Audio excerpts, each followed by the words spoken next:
Les Égyptiens de l'Antiquité possédaient une arme secrète dans leur combat contre les malheurs du quotidien.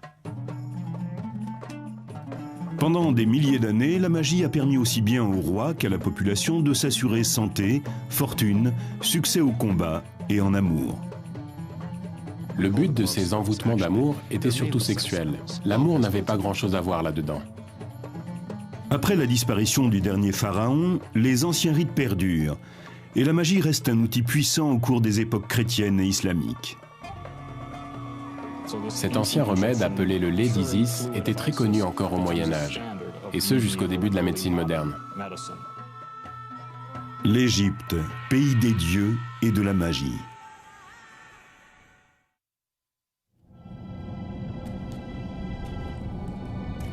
À notre époque, le terme magie évoque des rituels interdits, des rites maléfiques accomplis par des sorciers diaboliques, à des fins peu recommandables.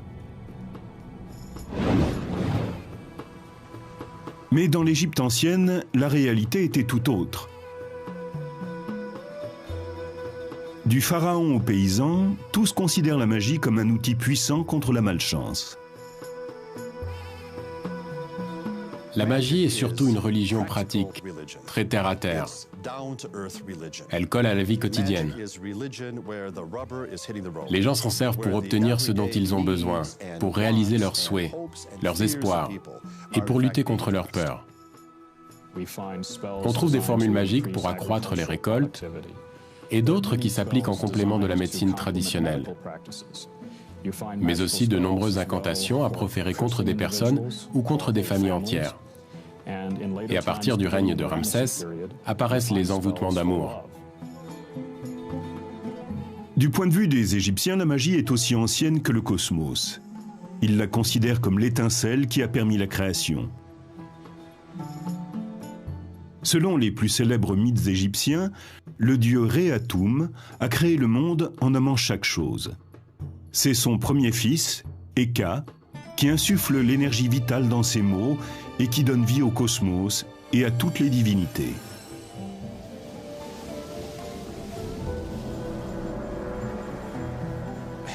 Le rôle d'Hécate est de donner force à tout ce qui n'est encore que visuel. Nous pensons d'ailleurs que le nom Hécate signifie « celui qui bénit les images », qui leur donne leur fonction et apporte la vie. Hécate est donc capable de créer physiquement les choses, à partir de leur nom ou de leur image. C'est le pouvoir du dieu Eka qui permet de rendre réelles les représentations d'offrandes destinées aux morts. C'est le pouvoir magique d'Eka qui permet à travers ces inscriptions que l'esprit du pharaon défunt accède à la vie éternelle. Et c'est aussi Eka qui permet aux formules d'envoûtement de s'accomplir. Il représente la force qui a permis à l'univers d'être créé. En s'appropriant rituels et formules magiques, en se familiarisant avec les anciennes croyances, certains accèdent en toute légitimité au pouvoir d'Hécate et en font usage.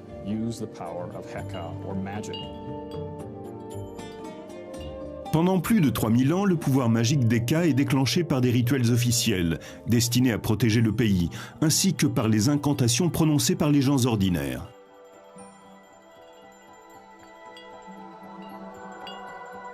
Les rites magiques se divisent en 3 éléments. Il y a d'abord le rituel, c'est ce qu'on fait. Puis les incantations, c'est-à-dire ce qu'on dit. Et enfin, les objets utilisés au cours du rituel. Ils disposent tous d'un pouvoir magique.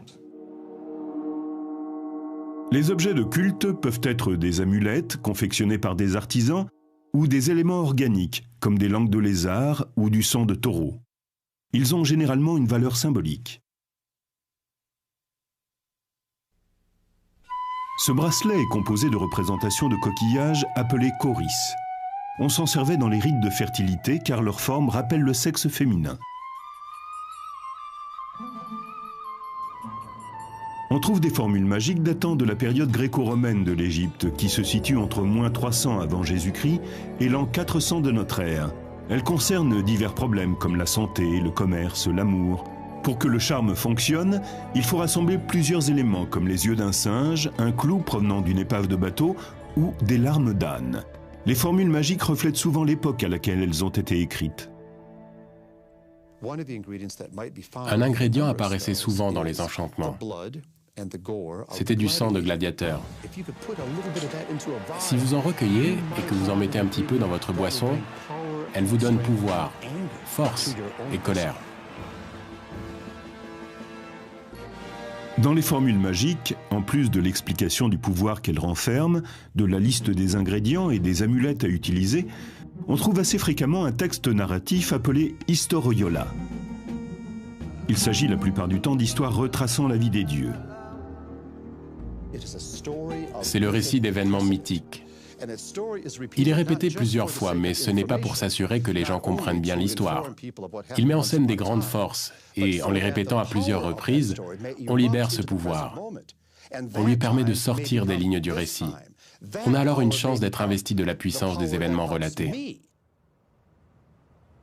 Un rituel magique peut consister tout simplement à disposer quelques statues votives, des offrandes de nourriture, des morceaux de plantes ou d'autres objets sur un petit autel et à réciter des incantations magiques. S'il s'agit d'un sortilège, les objets utilisés pendant le rituel destinés à contrôler ou à nuire à quelqu'un sont souvent ligotés, écrasés, brûlés ou même fondus. Lorsqu'un sort vient d'être jeté, la formule magique est souvent enterrée dans un cimetière abandonné. Pour que la colère des défunts, que plus personne ne vient honorer, ne se retourne contre la victime du sortilège, ils choisissaient d'anciennes tombes, sur lesquelles on ne déposait plus d'offrandes depuis longtemps. Les endroits les plus indiqués pour enterrer ces formules étaient donc les cimetières abandonnés. Il existe des formules magiques pour tous les cas de figure. Certaines permettent d'améliorer la mémoire, de gagner au dé, de convaincre un client, de provoquer un accident de char et même de donner à un rival l'apparence d'un âne. La plupart des formules magiques se présentaient comme des formulaires avec un espace vierge pour inscrire votre nom. Vous achetiez un sort et vous y écriviez le nom de votre mère, car c'était la clé qui permettait de remonter dans votre généalogie. Parmi les formules d'envoûtement qui ont survécu à travers les siècles, nous avons trouvé celle-ci qui date de l'époque de la domination romaine. Elle est destinée à un pêcheur du nom de Sévérus. Au début de ce texte sont relatées toutes les grandes histoires de pêcheurs. C'est l'historiola.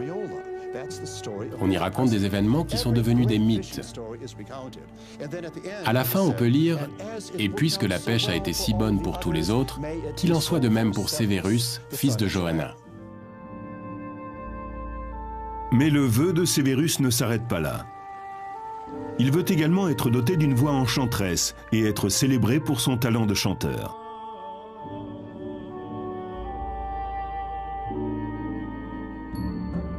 Ne les laisse pas me regarder partir, mais qu'ils scandent mon nom pour que je revienne chanter, qu'ils ferment leur magasin pour assister à mon spectacle. L'image que nous nous faisons de Sévérus est celle d'un pêcheur frustré, las de lancer ses filets, qui désire devenir une vedette de la chanson et qui demande aux dieux et aux déesses d'intercéder en sa faveur, car sa voix n'est sans doute pas terrible. Nous ne saurons sans doute jamais si l'envoûtement a fonctionné, mais la foi dont cet homme fait preuve a été célébrée par les Égyptiens pendant 3000 ans. Les Égyptiens ont recours à la magie en n'importe quelle circonstance. Les formules utilisées sont littéralement calquées sur les premiers sorts jetés dans l'Égypte antique avec l'accord des pharaons. Ces sortilèges étaient destinés à écraser les ennemis étrangers.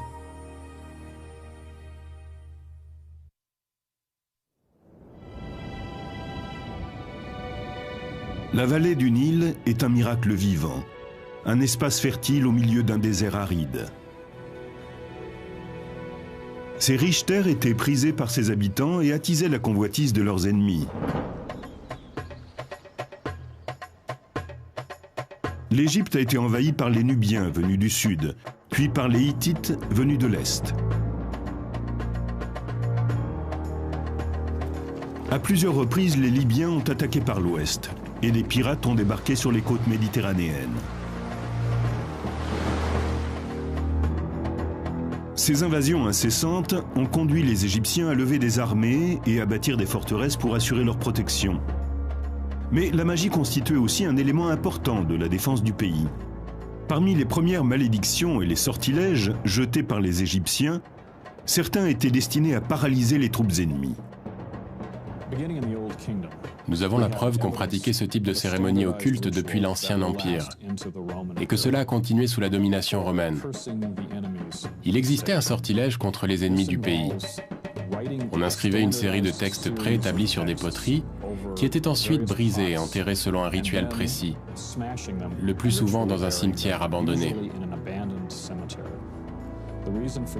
Il choisissait des pots en argile, en référence à Khnum, le créateur, qui avait modelé les êtres vivants sur son tour de potier. Symboliquement, chaque pot utilisé représente une ou plusieurs personnes.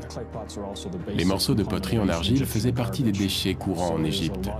Donc, casser ces pots revenait à transformer les ennemis en déchets.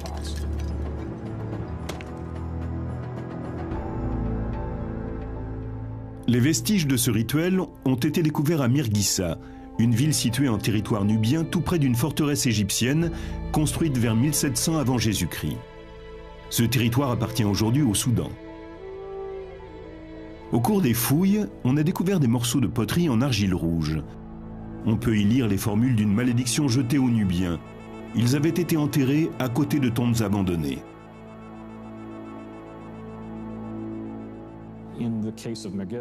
Le cas de Mirghissa a posé un problème, car il n'y avait pas de cimetière sur le site. Il a donc fallu en faire un. Nous avons découvert le corps d'un Nubien jeté sur le côté. Sa tête avait été coupée et posée à l'envers, tout près d'une poterie cassée. Le couteau qui avait servi à le décapiter se trouvait à côté de lui. Si vous ne disposez pas d'un mort en colère, il faut en créer un. C'est ce qu'ils ont fait sur le site vierge de Mirghissa. Parmi les objets utilisés pour le rituel, on découvre des figurines qui représentent toutes le même motif, un prisonnier ligoté. Ces statues sont en argile, en bois, en cire ou en pierre. On y inscrit le nom des pays hostiles à l'Égypte, puis on les brûle, on les piétine, on les brise ou bien on les fond pendant le rituel officiel. Ces statues nous donnent des renseignements très précieux sur l'évolution géographique du Proche-Orient au cours de l'Antiquité. Elles portent les noms de tous les voisins de l'Égypte. Ces inscriptions étaient régulièrement actualisées. Tous les textes qu'elles présentent ont été modifiés avec soin. Les premières représentations magiques du prisonnier ligoté datent de 3100 avant Jésus-Christ, c'est-à-dire avant le début de l'Ancien Empire. Et on les retrouve ensuite à travers toutes les époques. Cette image est parfois dessinée sous les semelles des sandales, afin que le prisonnier soit écrasé à chaque pas. Cette sculpture représente également un prisonnier ligoté. Elle a été taillée dans la pierre qui soutient la porte d'entrée d'un temple.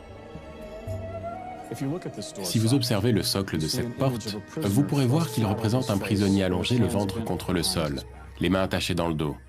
Un trou a été creusé au milieu de son dos pour placer l'axe sur lequel la porte pivote.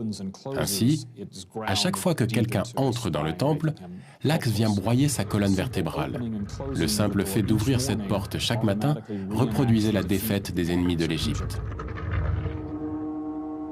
La magie est la clé de voûte de la religion égyptienne. Seuls les prêtres et les personnes de sang royal la pratiquent. Mais il arrive qu'elle soit utilisée à mauvais escient. C'est ce qui se produit aux alentours de 1160 avant Jésus-Christ, sous le règne du pharaon Ramsès III. Sous le règne de Ramsès III, l'Empire est dans une situation politiquement instable. C'est au sein de sa famille que s'organise un vaste complot. En effet, sa deuxième épouse espère mettre son fils nommé Pentahour sur le trône. Plusieurs prêtres, qui font partie de la conspiration contre Ramsès, connaissent les rituels magiques. Certains récits historiques racontent qu'ils auraient inscrit des sortilèges sur des feuilles de cire. Ils leur auraient ensuite donné une forme grossière pour s'en servir pendant le rituel. Comme dans bon nombre de rituels de malédiction, ces objets étaient détruits afin de nuire à l'ennemi. Mais ici, la personne visée n'est autre que Ramsès III, le pharaon en personne. Les conspirateurs sont arrêtés et jugés. On ne les accuse pas de sorcellerie, on leur reproche d'avoir fait usage de la magie pour porter préjudice à l'intégrité physique du roi. Ils avaient le droit d'utiliser les objets nécessaires à leur cérémonie, car ils sont tous répertoriés dans la bibliothèque royale. Ce sont les outils classiques que l'on retrouve dans tous les rites officiels. Mais dans le cas présent, ils ne les utilisent pas contre un ennemi, mais contre le roi. La pratique de la magie n'est pas illégale. En revanche, la trahison est un acte criminel. La plupart des conspirateurs sont mis à mort, ainsi que le jeune prétendant au trône, Pantaour. Nous pensons avoir retrouvé la dépouille de Pantaour. On a découvert dans le tombeau royal un corps qui semble avoir été embaumé vivant. Ce n'est qu'une hypothèse. Il peut aussi avoir été empoisonné avant d'être recouvert de bandelettes. Mais la position du corps laisse penser qu'il est mort dans d'atroces souffrances. Cette histoire a vraisemblablement inspiré la scène d'inhumation d'Imhotep dans le film La Momie. Malgré cette trahison, les rites destinés à jeter des sortilèges restent un élément central de la religion égyptienne. Il semble même qu'ils aient influencé le développement de certaines cultures apparues ultérieurement. Dans l'Ancien Testament, une histoire du livre de Jérémie a visiblement été empruntée à la tradition égyptienne. Suivant les instructions de Dieu, Jérémie se rend aux portes de Jérusalem et prévient le peuple d'Israël. Une malédiction s'abattra sur eux s'ils ne mettent pas un terme à leurs agissements diaboliques. Il brise ensuite un pot de terre et réitère la menace divine. C'est ainsi que je briserai ce peuple et cette ville, comme on brise un vase de potier, sans qu'il puisse être reconstitué. Jérémie, chapitre 19, verset 11. Pratiquée lors de rites officiels, la malédiction qui semble avoir inspiré Jérémie a été transformée pour remplir d'autres fonctions, notamment pour résoudre des problèmes d'ordre sentimental. Dans l'ancienne Égypte, ce qui était bon pour la guerre pouvait aussi l'être en amour.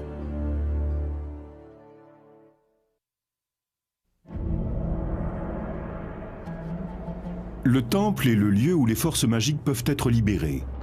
C'est là que se déroulent les sortilèges officiels, là que l'on compose de nouvelles formules magiques et que l'on archive, copie et étudie les formules déjà existantes. Les prêtres sont les gardiens de ces puissantes traditions. Ils rédigent les textes magiques et les mettent en pratique. Pourtant, la magie n'est pas circonscrite à l'enceinte du temple. Seuls les prêtres les plus hauts placés dans la hiérarchie servent tout au long de l'année au sein même des temples. Les autres n'y séjournent que quelques mois et sont ensuite remplacés par un autre groupe de prêtres. 5 groupes peuvent ainsi se succéder sur une année. Le reste du temps, ils étaient libres de faire ce qu'ils voulaient. Ils pouvaient être fermiers, fonctionnaires, ou bien proposer leur talent dans le domaine de la magie. Ils étaient prêtres à temps partiel. Ils pouvaient assister aux différents rituels, y prendre part et même rédiger les formules qui devaient y être lues. Et en marge de cela, ils pratiquaient la magie au sein du peuple.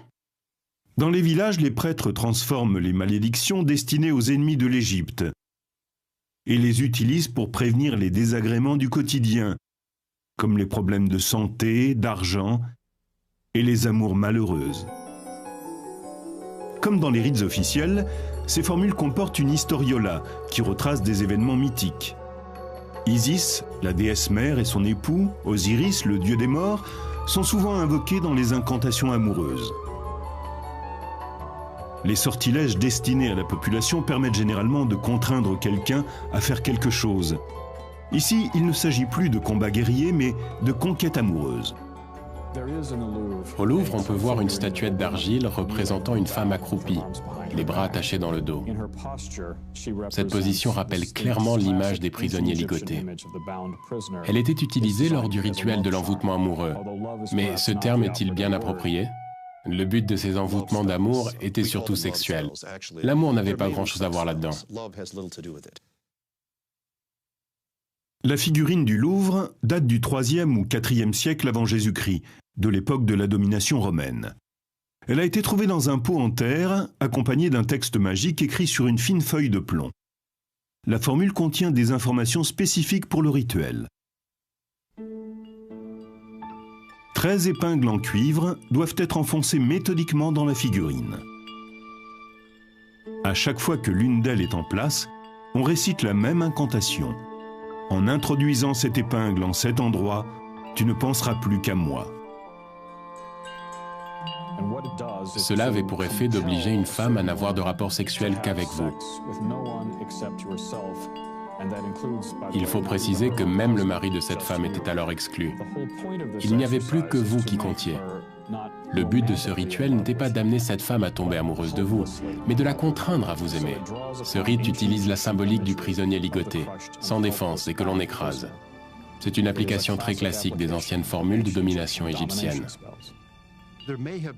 Il arrivait que dans un village, les gens sachent qu'un homme, voulant séduire une femme, lui avait jeté un sort. La femme savait qu'elle ne pouvait pas lutter. Si elle pouvait résister à un homme, c'était impossible face aux dieux et aux déesses. Elle savait qu'elle n'avait pas d'autre choix que de céder.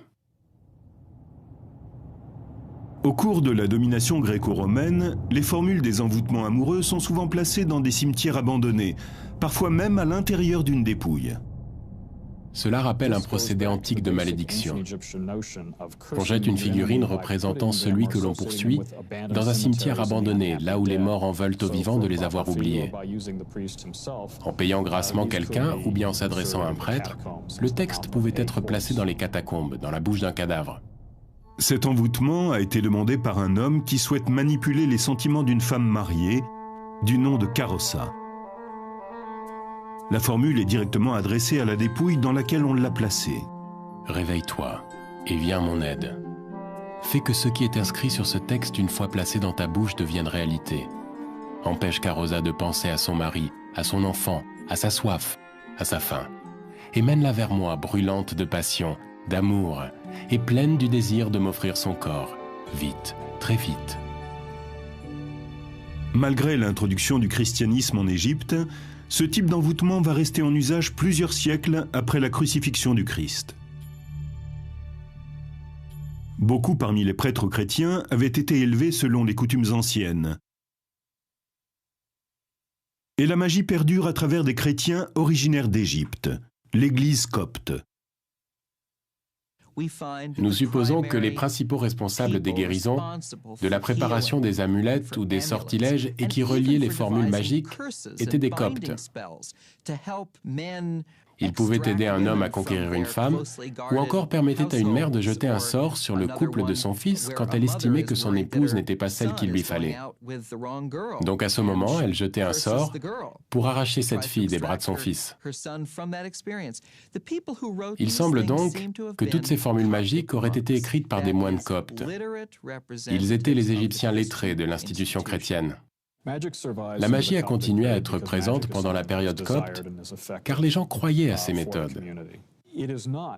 C'était une solution efficace pour la communauté. Elle n'était pas officiellement acceptée par l'Église copte, et elle ne l'a jamais été. Ces activités étaient pratiquées dans l'ombre et le sont encore aujourd'hui. Comme les grands prêtres des pharaons, les prêtres coptes enroulent un cordon autour des figurines, destinées au rituel, pour que la victime de l'envoûtement amoureux se soumette sexuellement. La plupart du temps, ces envoûtements sont effectués à la requête d'un homme désireux de bénéficier des faveurs d'une femme, mais ils peuvent aussi poursuivre d'autres objectifs. Les textes rédigés par les coptes proposaient différentes façons de ficeler les figurines. Si vous vouliez que votre adversaire devienne impuissant, alors vous passiez la ficelle autour de l'organe sexuel. Voici un de ces sortilèges. Le texte est rédigé en langage copte, on y trouve des références à Jésus-Christ, mais l'élément de magie est purement égyptien.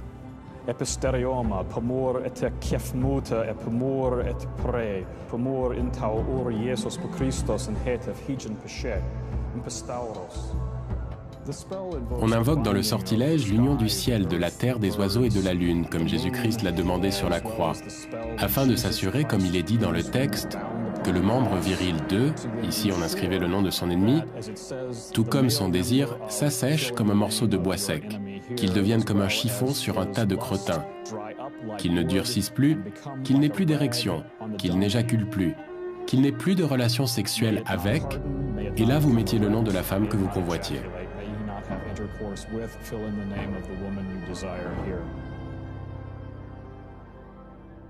On constate que le sexe est un sujet prépondérant. On le retrouve dans toutes les formules magiques, qu'elles aient été rédigées à l'époque des pharaons, au moment de l'invasion romaine, ou pendant la période copte de l'Égypte. Seule la santé occupe une place aussi importante que la sexualité. On craint surtout le mauvais déroulement d'une grossesse ou d'un accouchement.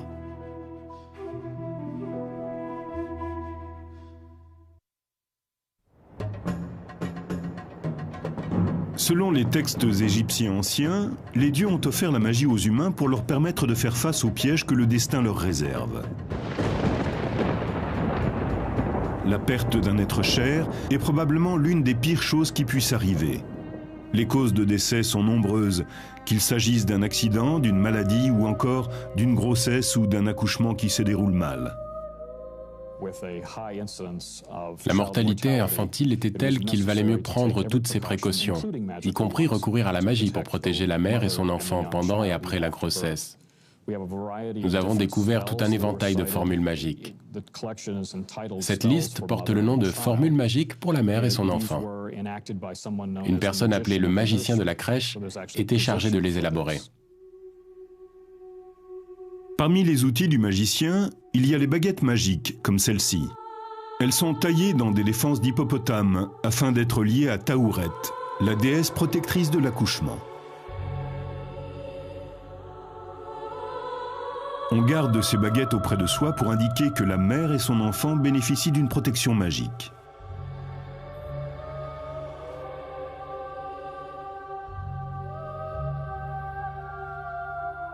Les jarres, dans lesquelles se trouvent les onguents magiques pour soigner les femmes enceintes, sont elles aussi associées à Taouret.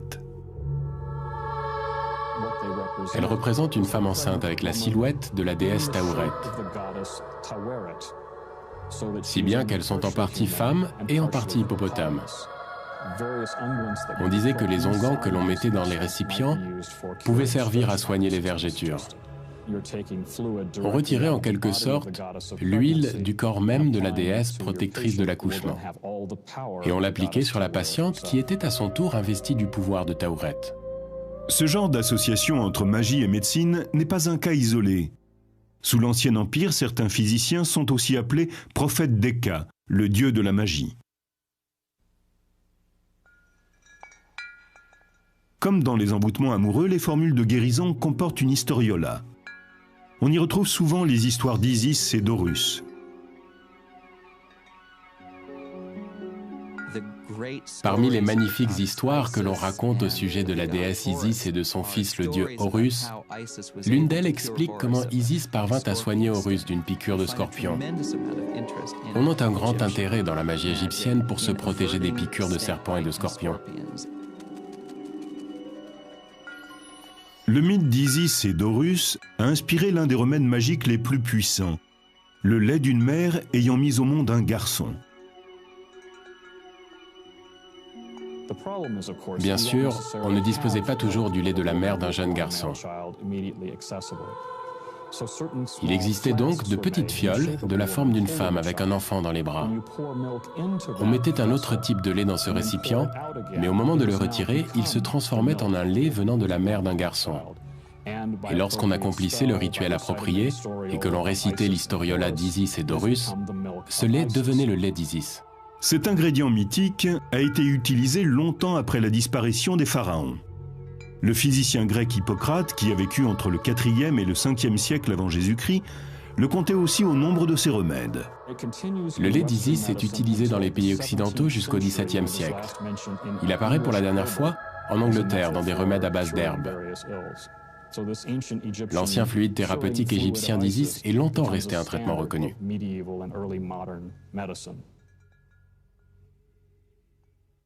Dans l'Antiquité, Horus est l'objet de bien d'autres historiolas. Le combat mythique qu'il a mené contre Seth, le dieu du chaos, revient très souvent dans les formules de guérison.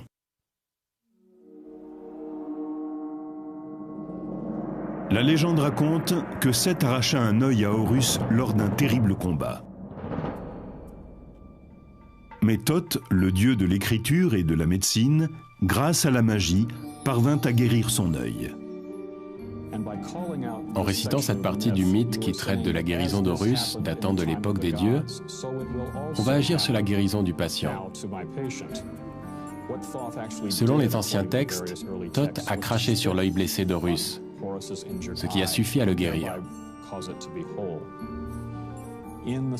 Cette technique consistant à cracher sur une plaie est devenue une caractéristique de la magie égyptienne.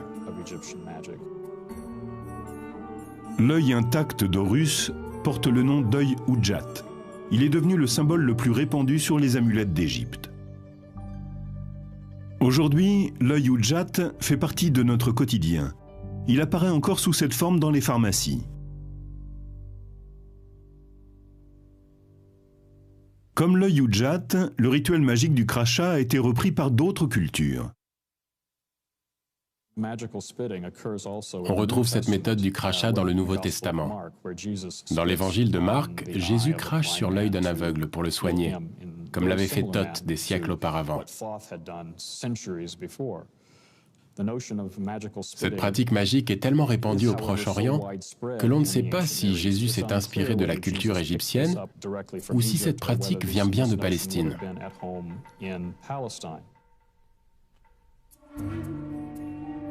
La bibliothèque de Nag Hammadi. On y trouve une collection de textes anciens de magie égyptienne, et certains d'entre eux indiquent comment recourir à la magie pour guérir. Le livre secret de Jean contient une liste de 365 anges aux noms étranges, chacun d'eux associé à une partie du corps humain. L'œil gauche, Euronymous, l'oreille droite, la colonne vertébrale. Imaginez que vous ayez une douleur à l'épaule ou au genou. Il suffit de connaître le nom de la divinité chargée de cette partie du corps et de lui demander de la soigner. C'est encore bien plus simple si vous avez une pierre précieuse. Par exemple, une gemme magique rouge. Le rouge est assimilé au rein. Vous posez la pierre sur la partie malade de votre corps, on invoque les forces occultes et vous êtes guéri par la magie.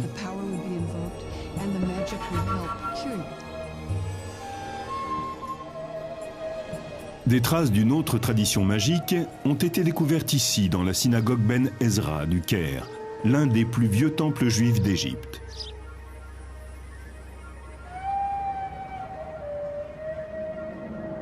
La loi juive impose d'enterrer les livres sacrés devenus obsolètes, selon un rituel particulier, ou bien de les conserver dans un dépôt appelé un Géniza. À Ben Ezra, le Géniza ne contient pas que des livres de prière. Il y a aussi de nombreuses formules magiques, des textes rédigés entre le 9e et le 13e siècle. Il traite des mêmes problèmes que les formules magiques égyptiennes, et les méthodes auxquelles il recourt sont souvent similaires. Bien que le judaïsme ne soit pas favorable à la magie, les textes trouvés dans le Géniza sont résolument ancrés dans la tradition juive. On a pu noter des références aux versets de la Bible. Certains sont même carrément utilisés tels quels. Pour ces formules, on fait ressortir le pouvoir du psaume, voire même de toute l'histoire, et on l'applique à une situation particulière. Ces formules sont destinées à soigner tout un éventail de maladies. Les maux de tête, les tremblements, la timidité, ou tout simplement à se protéger d'un éventuel ennemi.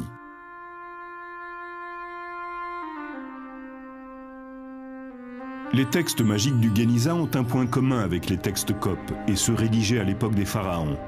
Ils montrent tous la même révérence face à la puissance magique des mots. Plus tard, on retrouve le même respect dans l'une des nombreuses traditions magiques que l'Égypte ait connues, celle de l'islam populaire.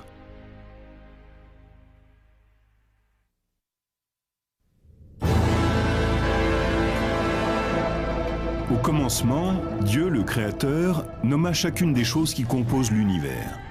Et avec ces noms, le dieu Eka insuffla la vie dans le cosmos. La fantastique faculté des mots à créer la réalité a amené les Égyptiens à considérer l'écriture avec autant de respect que de crainte. Pour les Égyptiens, l'écriture était sacrée. Elle permettait d'accéder physiquement au pouvoir et aux histoires des dieux. Les hiéroglyphes sont des écritures sacrées. D'ailleurs, c'est ce que ce terme signifie. Toutefois, la plupart des Égyptiens ne savent pas lire. Ils doivent extraire le pouvoir des mots, comme ceux de la formule inscrite sur cette amulette d'Horus, sans être capables de les lire.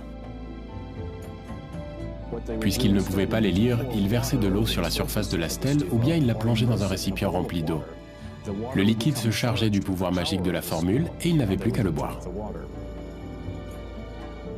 Cette ancienne coutume égyptienne, consistant à boire le texte des formules magiques, réapparaît à l'époque biblique. Le livre des Nombres de l'Ancien Testament décrit un procédé magique qui permet de tester la vertu d'une femme accusée d'adultère. D'abord, un prêtre verse dans un bol d'eau une pincée de terre recueillie dans le temple de Salomon. Ensuite, on y plonge un papyrus sur lequel est inscrit le sortilège, ce qui permet au texte de se dissoudre. La femme qui fait l'objet de l'accusation doit boire ce breuvage. On pensait que si elle a été infidèle, Dieu la maudira. Et que si elle vient à tomber enceinte d'un autre homme, elle n'arrivera jamais au terme de sa grossesse. Cette méthode nous ramène aux anciennes traditions égyptiennes. Une formule était inscrite sur un papyrus ou sur de l'argile, puis on la faisait dissoudre dans l'eau avant de la boire pour acquérir sa puissance, bénéfique ou destructrice. La magie juive attribuait elle aussi beaucoup de valeur à la puissance de l'écriture même. Et ceci a existé depuis des temps très anciens. L'hébreu ne se limite pas à la simple formulation de mots. Il est composé de lettres que les anges ont apportées sur terre, ou plutôt que Moïse a apportées et qui ont été tracées par la main de Dieu. Ces lettres sont sacrées, tout comme les hiéroglyphes.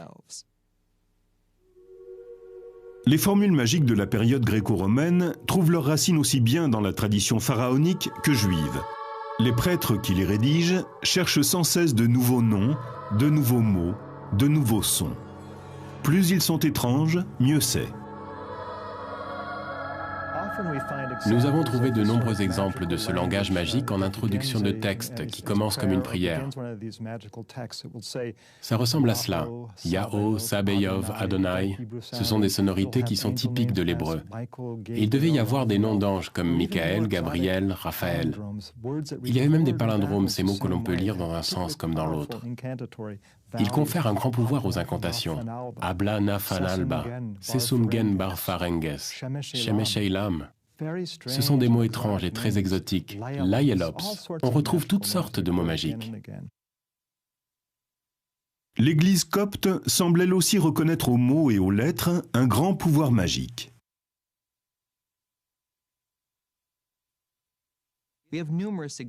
On trouve de nombreux exemples dans lesquels les premières lignes des évangiles sont inscrites dans le but d'invoquer le pouvoir des dieux chrétiens.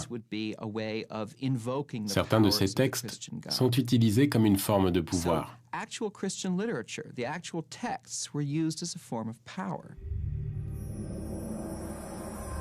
Les Coptes adoptent eux aussi les traditions magiques d'autres religions. Cette démarche s'appelle le syncrétisme. On constate une tendance syncrétiste dans les textes magiques coptes. On y retrouve toutes sortes de noms. Des noms judaïques, des noms de dieux et déesses gréco-romains. Il y a aussi des références aux dieux et déesses de l'Égypte pharaonique. On trouve également dans ces textes hautement syncrétiques toutes sortes de références chrétiennes, telles que les anges, le Christ, le divin.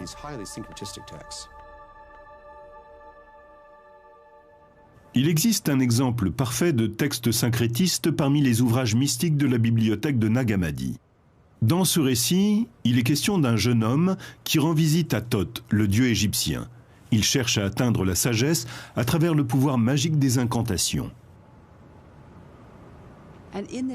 Dans ce texte, le jeune homme devait répéter. Ces sons étaient des invocations. Peut-être les disait-il à haute voix, ou répétait-il ces sonorités une vingtaine de minutes, afin d'entrer dans un état de transe.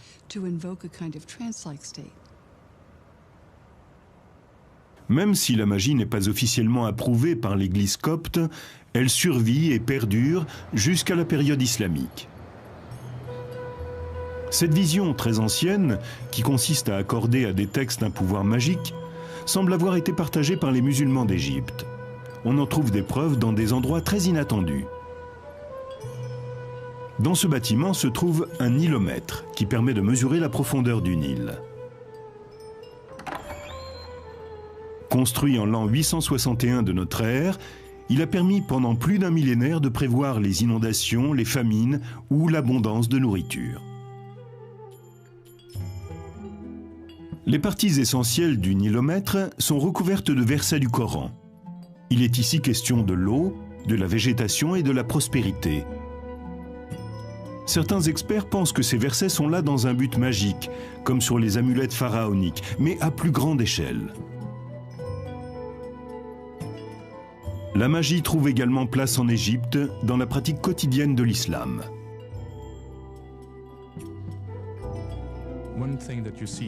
Aujourd'hui encore, on peut voir des bols magiques sur lesquels sont écrits le nom de Mahomet ou celui d'Allah, ou encore un extrait du Coran.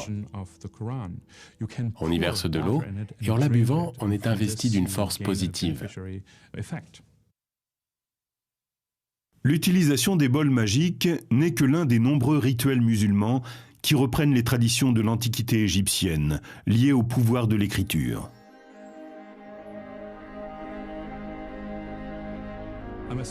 J'ai moi-même vu un homme pieux inscrire quelque chose sur un talisman. Il écrivait des versets du Coran sur un morceau de papier. Il l'a certainement emporté chez lui pour le dissoudre dans de l'eau et boire le breuvage.